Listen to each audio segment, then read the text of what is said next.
Hello friends, welcome to our সামাগ explanation channel. তো আজকে আমরা এক্সপ্লেন করব demon lord daughter part 13। Okay, তো এখানে রাতের বেলা এখানে রাফেল ভাবতেছে কি অদ্ভুত। রিনের বয়স 3 বছর। ব্যক্তিগত সম্পর্কে প্রতি আগ্রহ মানে তার প্রতি আগ্রহ তৈরি করা তার পক্ষে খুব তাড়াতাড়ি। শুধু তাই নয়, তার শরীর ব্যতীত তার অন্যান্য দিকগুলিও খুব পরিপক্ক। তার মতো এত পরিণত হতে পারে কিভাবে, তাই কি বলতেছে। মানে রিন তো ছোট বয়সে কিন্তু বড়দের মতন করে আর কথা বলে ওইরকম করে আর কি ভাবতেছে। তো এখানে রাফেল মনে বলতেছে যে এটা যেন সে চায় না যে আমি চিন্তিত হই। মানে বলেছিল যে আমি বন্ধুত্ব করতে চাই, বাইরে যে খেলতে চাই সেটা আর কি বলছিল। তো এখানে ডায়লগে বলতেছে 3 বছর বয়সে একটি বাচ্চা সাধারণত নষ্ট হয়ে যায়।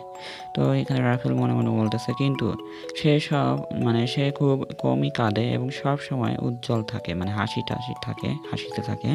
তো এখানে বইতে দেখানো হয় একটা বাচ্চা বাচ্চা এখানে কাঁদতেছে। রাফেল ভাবতেছে যে সাইন আমার কি করা উচিত, মানে তার যে আইরিনের মার কথা বলতেছে।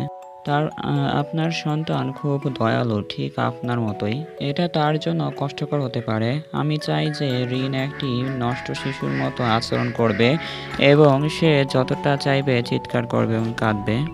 তো এখানে বই পড়তেছে আর বলতেছে যদি আপনার সন্তান একাকী বোধ করে তাহলে বাইরে যান এবং বাইরে গিয়ে তাদের সাথে খেলুন, তাই কি বলতেছে। এখানে এটা পড়ে আর কি রাফেল অনেক চমকে গেছে। এখানে হারচেনা এসে বলতেছে আপনার কি হচ্ছে, আপনার মুখ দেখে মনে হচ্ছে আপনার কণ্ঠ মানে কষ্ট কঠিন আছে, মানে অনেক কষ্ট মনে হচ্ছে মনের ভিতরে। তো এখানে রাফেল আর কি বাইরে যাওয়ার কথা বলছে আর এখানে হারচেন এখানে আর কি মানা করতেছে যাওয়ার জন্য। তো এখানে বলতেছে আমরা বেশি দূরে যাব না, আমরা এখানেই আশেপাশে থাকবো।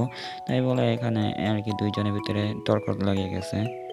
এটা সমস্যা নয়, আপনি এই শুকরটি প্রচুর স্টু মানে এই বাক্সের ভিতরে প্রচুর স্টু প্রস্তুত করেছেন, মানে তাই কি বলতেছে এখানে, মানে পিকনিকের যাচ্ছে এরকম আর কি মনে হচ্ছে। তো এটা দেখে আর কি হারচেন মনে করছিল অনেক দূরে যাবে হয়তো। তো এখানে হারচেন বলতেছে আমরা এখানে মাইলরের কারবানের অনুমতি ছাড়াই মিস রিনের সাথে পিকনিকে যাচ্ছি, বিপজ্জনক কিছু ঘটলে কি হবে।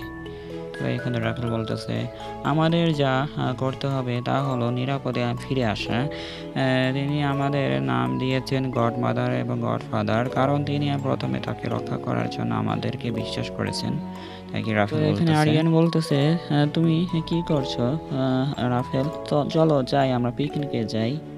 মানে ব্যাগ ট্যাগ নিয়ে পুতুল মুতুল নিয়ে সব রেডি হয়ে গেছে যাওয়ার জন্য। এই কথা শুনে মনে হচ্ছে এখানে হারসেনের বুকে হার্ট অ্যাটাক করছে। তো এখানে রাফেল মজা করে বলছে দেখো তার দিকে, সে অনেক রাজি হয়ে গেছে, মানে সে অনেক যেতে চাচ্ছে তো বাইরে।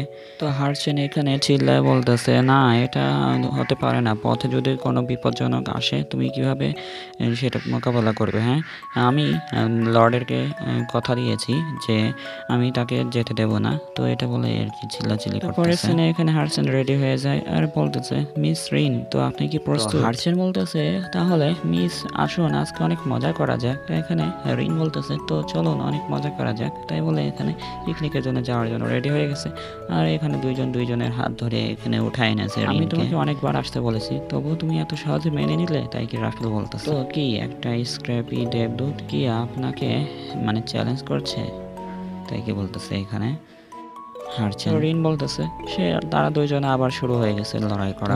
এটা বলার পরে এখানে মানে আরিয়ান এখানে দৌড়াচ্ছিল মনে হয়। তো দৌড়াতে আর কি কিছু একটা দেখছে সামনে। তো এটা দেখার পরে আর কি এই পার্টটা এখানেই শেষ। তো দেখা যাচ্ছে পরে ভিডিওতে। ভিডিও ভালো লাগলে অবশ্যই লাইক করে দিবেন, কমেন্ট করে দিবেন, আর যারা নতুন এসেছেন অবশ্যই সাবস্ক্রাইব করে যাবেন। তো দেখা হচ্ছে পরে ভিডিওতে, বাই।